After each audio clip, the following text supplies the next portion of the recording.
पलामू जिला स्वास्थ्य समिति पलामू द्वारा एएनएमटीसी पलामू में विश्व एड्स दिवस के अवसर पर 1 दिसंबर यानी आज एक दिवसीय जागरूकता कार्यशाला कार्यक्रम का आयोजन किया गया। कार्यक्रम का संचालन एमएमसीएच के सचिव द्वारा किया गया।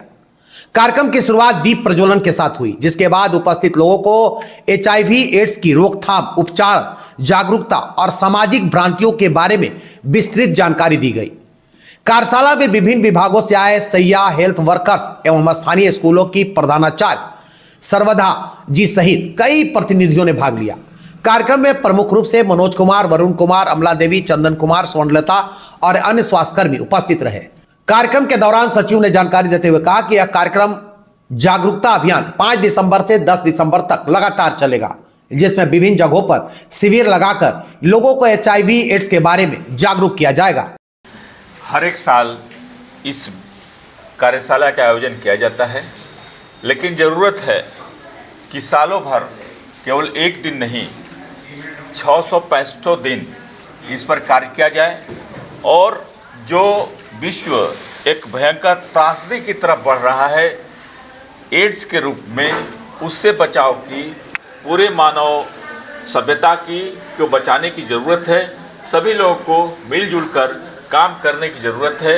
एक ऐसी त्रासदी जो भयंकर रूप से आगे चल कर के पूरी सभ्यता को निगलने वाली है, अगर हम इस पर जागरूकता नहीं फैलाते हैं तो। पलामू में क्या क्या व्यवस्था है एड्स के रोकथाम के लिए और सदर हॉस्पिटल से लेकर सीएचसी तक क्या है? पलामू में हर एक सीएचसी और पीएचसी में एचआईवी के लिए स्क्रीनिंग की जांच की सुविधा है। एएनसी जो अलग से एक ओपीडी की व्यवस्था है जिसको एनसीडी बोलते हैं, वहाँ पे हर एक व्यक्ति, हर एक महिला जा कर के अपना जांच करा सकती है। दूसरी व्यवस्था जो भी एएनसी होता है, गर्भवती महिलाओं की जो जांच में जाती हैं अपना गर्भावस्था के दौरान, उनका जांच एचआईवी के लिए भी स्क्रीनिंग टेस्ट होता है। जो ब्लड ट्रांसफ्यूजन होना है तो उसमें भी एचआईवी के जांच के बिना ब्लड ट्रांसफ्यूजन असंभव है, नहीं हो सकता है।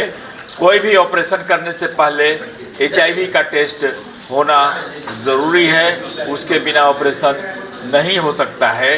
किसी भी टीबी के मरीज को, किसी भी लेप्रोसी के मरीज को अगर हम इलाज शुरू करते हैं तो उसका एचआईवी का स्क्रीनिंग टेस्ट होना है, उसके बिना इलाज शुरू नहीं होगा। कारण ये है कि अगर उसको साथ में एचआईवी पॉजिटिव भी है और टीबी भी है तो न उसको टीबी ठीक होने वाला है न एचआईवी ठीक होने वाला है। इसी तरह से कोई डायबिटिक है, कोई हाइपरटेंसिव है, उनका भी जांच होना ही होना है। ये हमारा लक्ष्य है और हर एक जगह किया जाता है। समय समय पर स्कूलों में और दूसरे जगह जहाँ पर बहुत से लोग एक साथ मिलकर रहते हों, वहाँ पे एचआईवी का कैंप, जागरूकता कैंप भी और टेस्टिंग कैंप भी लगाया जाता है और इससे बहुत लोगों को फ़ायदा भी हुआ है। तीसरी बात कि अगर किसी को मान लीजिए कि कोई लक्षण आता है तो पहला लक्ष्य हमारा ये होता है कि इनका एचआईवी का जांच भी हम करवा लें। इसकी दवा मुफ्त में उपलब्ध है और हमारे एआरटी सेंटर में इसकी दवा उपलब्ध है। इसका लोग फ़ायदा उठा रहे हैं और इसको ले रहे हैं। एक बार जब एचआईवी पॉजिटिव या एड्स आपको हो गया, दवा आपने शुरू कर दी, तो निश्चित मानिए कि किसी के बहकावे में ना आइए कि ये अब ठीक हो जाने वाली बीमारी है, हम जड़ी बूटी से ठीक कर देंगे, हम झाड़ फूँक करके ठीक कर देंगे, हम विभिन्न तरह के जो समाज में जो हमारे मीडिया नहीं बोलेंगे उसको, यूट्यूब के माध्यम से जो भ्रांतियाँ फैलाई जा रही हैं उनसे दूर रहिए।